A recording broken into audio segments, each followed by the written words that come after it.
నమస్కారం. ఇది సంగతికి స్వాగతం. 17వ శతాబ్దం ప్రారంభానికి ప్రపంచ ఆర్థిక వ్యవస్థలో భారత్ వాటా 22.6%. అంటే దాదాపు యూరప్ మొత్తం వాటా 23%తో సమానం. అదే 1952 నాటికి మన వాటా 3.8%కి పడిపోయింది. కేంబ్రిడ్జ్ చరిత్రకారుడు ఆంగస్ మ్యాడిసన్ వెల్లడించిన ఈ అంచనాలు చాలు బ్రిటిష్ పాలనలో భారతదేశ ఆర్థిక వ్యవస్థ ఎంతగా కుదేలైందో చెప్పడానికి. బ్రిటిష్ పాలకులు ఇక్కడ పారిశ్రామికీకరణను నిర్వీర్యం చేయడంతో స్వాతంత్ర్యం వచ్చే నాటికి దేశం ఆర్థికంగా చితికిపోయింది. అప్పుడు 75 ఏళ్ల తరువాత ప్రపంచంలోనే 5వ అతిపెద్ద ఆర్థిక వ్యవస్థగా అవతరించింది. కడు పేదరికం నుంచి డిజిటల్ ఆర్థిక శక్తిగా ఎదగడంలో మన ఆర్థిక విధానాలు పోషించిన పాత్ర, ఆర్థిక రంగంలో చోటు చేసుకున్న కీలక మార్పులపై స్వాతంత్ర్యం అమృతోత్సవాల వేళ ప్రత్యేక కథనం.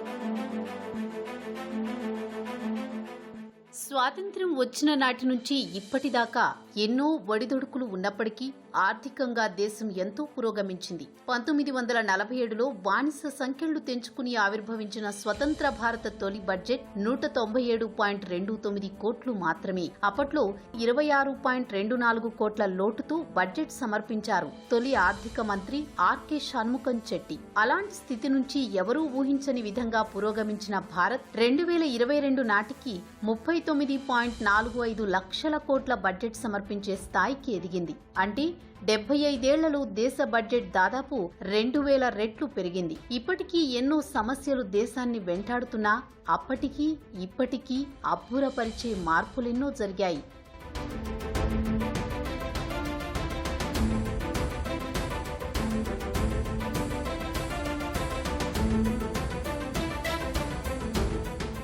దేశ ఆర్థిక వ్యవస్థ 1 ట్రిలియన్ మార్కుని చేరడానికి 60 ఏళ్లు పట్టింది. తర్వాత 12 ఏళ్లలోనే 2 లక్షల కోట్ల డాలర్లకు చేరుకుంది. అక్కడి నుంచి వేగం ఇంకా పెరిగింది.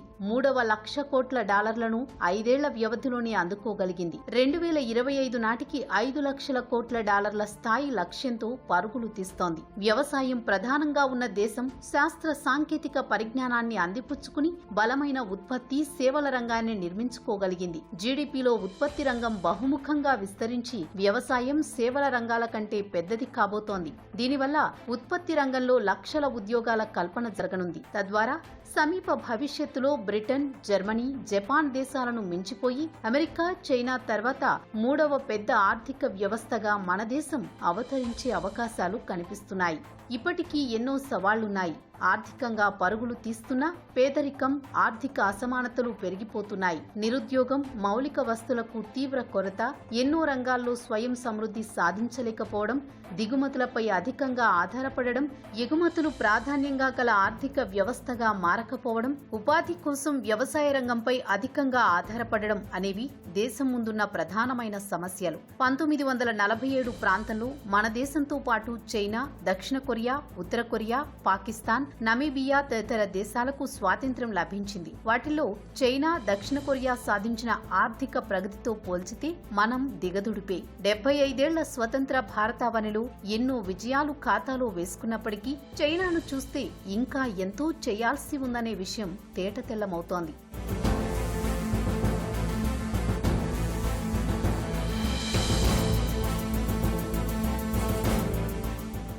అయితే ఇప్పటి వరకు సాధించిన ప్రగతి ఏమంత చిన్న విషయం కాదు. స్వాతంత్ర్యం ఇచ్చి తెల్లవాళ్లు దేశం విడిచి వెళ్లిపోయే నాటికి ఎటు చూసినా సవాళ్లు, సంక్షోభం తప్పిస్తే మరొకటి లేదు. దేశాన్ని పునాది నుంచి నిర్మించుకోవాల్సిన అవసరం ఏర్పడింది.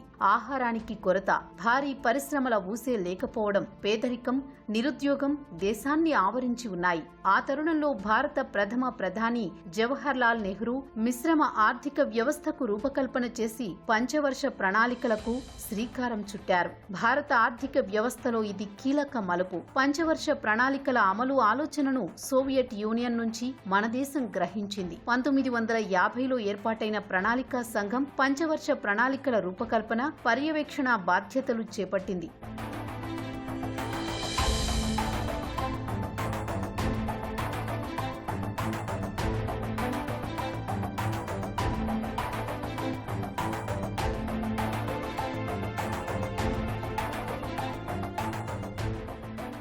1951లో మొదటి పంచవర్ష ప్రణాళిక అమలుకు శ్రీకారం చుట్టారు. వ్యవసాయంలో స్వయం సమృద్ధి, నీటిపారుదల సౌకర్యాలు, పెద్ద ఎత్తున ఏర్పాటు దాని లక్ష్యాలు. భాక్రా నంగల్ ప్రాజెక్టు, నాగార్జున సాగర్ ప్రాజెక్టు ఆలోచనలకు తొలి ప్రణాళికలోని బీజం పడింది. ఫలితాలు వెంటనే కనిపించాయి. వార్షిక వృద్ధి రేటు నిర్దేశిత లక్ష్యం కంటే అధికంగా 3.6% నమోదైంది. 1956 నుంచి 61 మధ్య రెండవ పంచవర్ష ప్రణాళికలో పారిశ్రామిక అభివృద్ధికి పెద్దపీట వేశారు. ప్రస్తుతం కనిపిస్తున్న ఎన్నో ప్రభుత్వ రంగ సంస్థలు, భారీ పరిశ్రమల ఏర్పాటుకు పునాది అప్పుడే పడింది. మూడవ పంచవర్ష ప్రణాళికలో సాగు, పారిశ్రామిక రంగాల్లో స్థిరీకరణ సాధ్యమైంది. స్పష్టమైన సామాజిక మార్పు వచ్చింది. 3, 4వ పంచవర్ష ప్రణాళికల మధ్యలో 3 వార్షిక ప్రణాళికలు ప్రభుత్వం అమలు చేసింది. ఇందిరాగాంధీ ప్రధానిగా ఉన్న సమయంలో 5వ పంచవర్ష ప్రణాళిక, జనతా పార్టీ ప్రభుత్వంలో 6వ ప్రణాళిక అమలయ్యాయి.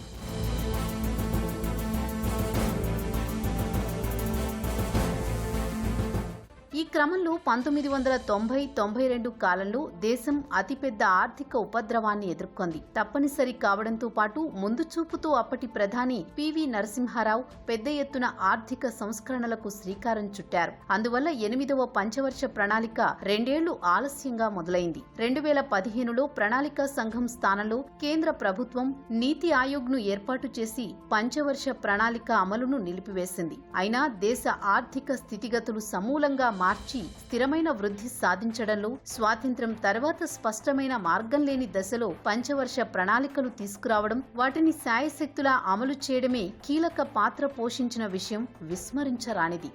పివి ఆర్థిక సంస్కరణల గురించి ప్రత్యేకంగా చెప్పుకోవాల్సిందే. ఆ రోజుకి దేశం ఆర్థికంగా క్లిష్ట పరిస్థితుల్లో చిక్కుకుంది. విదేశీ మారకపు ద్రవ్యం నిండుకుంది. చెల్లింపుల సంక్షోభం ముంచుకు వచ్చింది. అధిక ద్రవ్యోల్బణం సమస్యగా మారింది. ఆర్థిక లోటు పెరిగిపోయింది. ఆ తరుణంలో ప్రధానిగా ఉన్న పివి నరసింహారావు పెద్ద ఎత్తున ఆర్థిక సంస్కరణలకు నడుం కట్టారు. ఆర్థికవేత్త, రిజర్వ్ బ్యాంక్ ఆఫ్ ఇండియా మాజీ గవర్నర్ అయిన డాక్టర్ మన్మోహన్ సింగ్ ను ఆర్థిక మంత్రిగా ఎంచుకుని సంస్కరణలకు శ్రీకారం చుట్టారు. రూపాయి మారకపు విలువను తగ్గించడం, ఆర్బీఐ వద్ద ఉన్న బంగారాన్ని కొంతమేరకు బ్యాంక్ ఆఫ్ ఇంగ్లాండ్ వద్ద తనఖా పెట్టి నిధులు తీసుకోవడం ద్వారా తాత్కాలిక ఇబ్బందుల నుంచి బయటపడడంతో సరిపెట్టుకోకుండా సమూలంగా ఆర్థిక సంస్కరణలను ప్రవేశపెట్టారు. ఇందిరాగాంధీ ఒకవైపు అభివృద్ధి, పబ్లిక్ సెక్టార్లు అన్నీ కొనసాగిస్తూనే ఆవిడ ప్రజల కోసం ఉచితంగా ఏదైనా చేయాలి అనుకునే ఆలోచనలో బ్యాంకులు జాతీయం చేసింది. అయితే ఎప్పుడైతే బ్యాంకులు జాతీయం చేసి పూర్తిగా ప్రభుత్వం చేతిలోకి వెళ్ళిపోయే బ్యాంకు డైరెక్టర్లందరూ కూడా ప్రభుత్వం నామినేట్ చేసిన వాళ్ళే ఉండేవారు. కాబట్టి ఈ రుణాల మంజూరీ విషయంలో రాజకీయంగా సహకారం ఉన్న వాళ్ళకి రుణాలు రావటం, రుణాలు తిరిగి చెల్లించాలి అనేటువంటి భావన కోల్పోవడం వల్ల క్రమంగా బ్యాంకులు దెబ్బతిన్నాయి. బ్యాంకులు దెబ్బతింటే దేశ ఆర్థిక వ్యవస్థ దెబ్బతిన్నది. సో ఈ దశ దాదాపుగా మనం దేశం బాగా నష్టపోయి ఆర్థికంగా దివాలా తీసే పరిస్థితి వచ్చేసిందండి.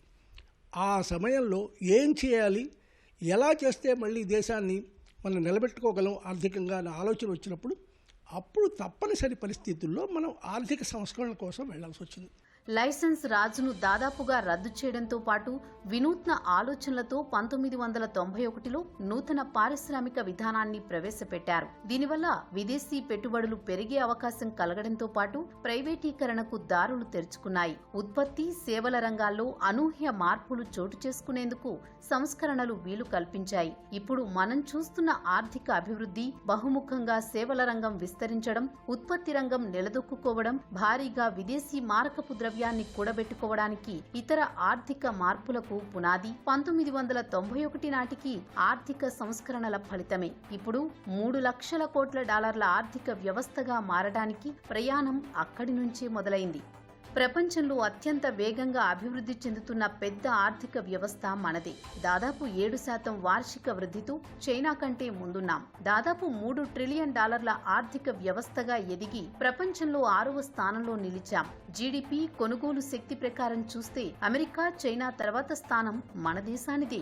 2 దశాబ్దాల్లో అనూహ్య ఆర్థిక విజయాలు సాధించే అవకాశాన్ని దేశం అందిపుచ్చుకుంది. ఈ శతాబ్దం ప్రారంభంలో అయితే చైనా, భారత్ సాధిస్తున్న ప్రగతిని ప్రపంచ దేశాలు గుర్తించి రెంటిని కలిపి చిండియా అన్న సందర్భాలు ఉన్నాయి.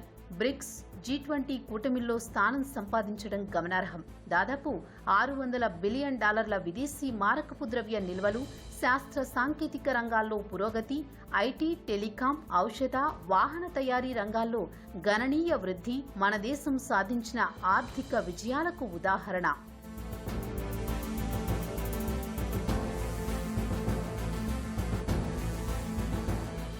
1990 నుంచి దేశంలో మొదలైన ఐటీ విప్లవం 2000 సంవత్సరం తర్వాత జోరు పెరిగింది. అసాధారణ విజయాలతో మనపై మనకు ఆత్మవిశ్వాసం పెరగడంతో పాటు ప్రపంచ దేశాలు భారత్ సత్తా గుర్తించే అవకాశం ఏర్పడింది. $200 బిలియన్ ఐటీ పరిశ్రమను అతి కొద్ది కాలంలో సాధించిన ఘనతే అందుకు కారణం. ఇందులో $150 బిలియన్ మేరకు ఎగుమతులే ఉన్నాయి. ప్రపంచంలో అగ్రశ్రేణి టెక్ సంస్థలకు భారతీయులు నేతృత్వం వహిస్తున్నారు. $22 బిలియన్ వార్షిక ఎగుమతులతో భారత ఔషధ పరిశ్రమ అంతర్జాతీయంగా గుర్తింపు సాధించింది. వాహన పరిశ్రమ కూడా ఎదుగుతోంది. దేశీయ మార్కెట్తో పాటు ఎగుమతులు పెంచుకుంటోంది. ప్రపంచ అగ్రశ్రేణి వాహన సంస్థలు ఇప్పుడు మన దేశంలో ఉత్పత్తి కార్యకలాపాలు సాగిస్తున్నాయి.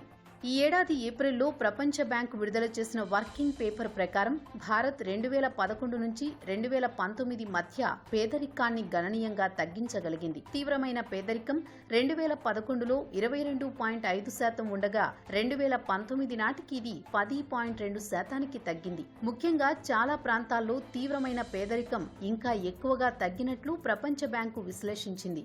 ఆక్స్ఫోర్డ్ విశ్వవిద్యాలయం కూడా ఒక అధ్యయనంలో ఇదే విషయం ప్రస్తావించింది. 2005-6లో దేశంలో 55% మంది పేదలు కాగా 2015 నుంచి 16 నాటికి దాదాపు సగానికి పేదల సంఖ్య తగ్గినట్లు వివరించింది. పేదల సంఖ్య 63 కోట్ల నుంచి 36 కోట్లకు తగ్గినట్లు స్పష్టం చేసింది. ఆర్థిక సంస్కరణలు, ఉద్యోగాల కల్పన, వ్యవసాయ, పారిశ్రామిక రంగాల్లో వచ్చిన మార్పులు ఈ సానుకూల మార్పునకు వీలు కల్పించాయి.